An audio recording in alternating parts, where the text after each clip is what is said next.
Hello everyone, my name is Ellen Avery and welcome back to this video. This piece was a request from a young person that I work with. He has an amazing story, which you should definitely check out his website. I'll put it here, ta-da! But to politely summarize, this amazing young person from a relatively tiny town that I used to work in, he wanted to build awareness about suicide and remove the stigma of talking about mental health after his best mate suicided. So what did he do? He created a clothing line. I'm dead set serious. He created his own clothing line to use as an icebreaker with people in aims of reducing the stigma and encouraging conversations. So when he found out that I could draw, he asked me to do one for him. And, well, yeah, there was no escaping it. He's quite a charismatic gentleman. I went through a few different designs where it was going to be a caricature of him in his branded shirt. Prevention, PRVT.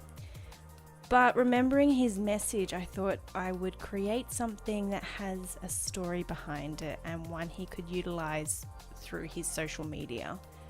And when I talked to this young man, he just wants to help. He wants to give hope.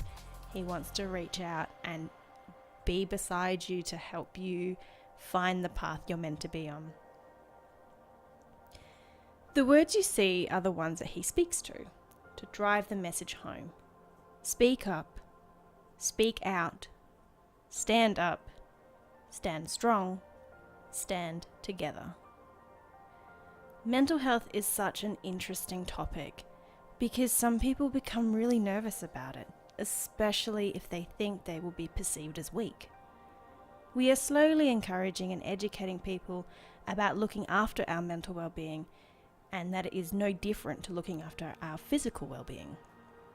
When you have a cough, sniffles, appendicitis, pneumonia, a broken bone, you go to the doctor.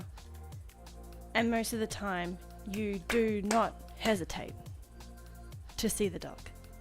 Or like me, you might, because you don't want to have to waste $70 for the doctor to tell you that you have a virus, so chill the frick out and go rest.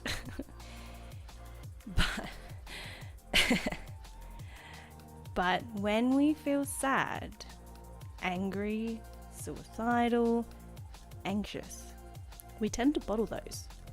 It's like the ugly scars we don't want people to see, like we don't want to offend people by showing that part of ourselves.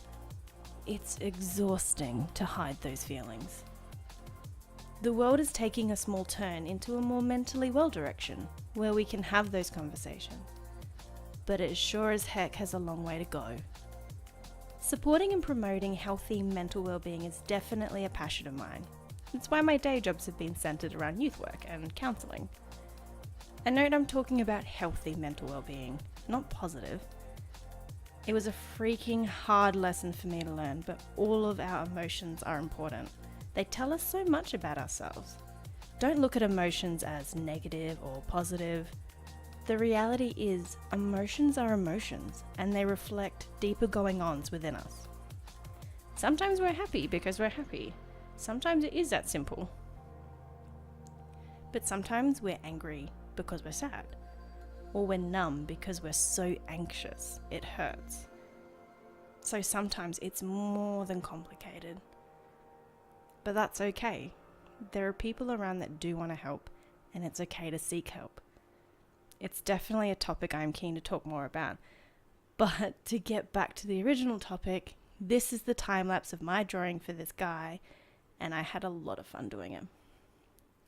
So I hope you enjoyed this video. Have a marvelous day, fine human, and thank you for gracing me with your presence. Until next time. Bye!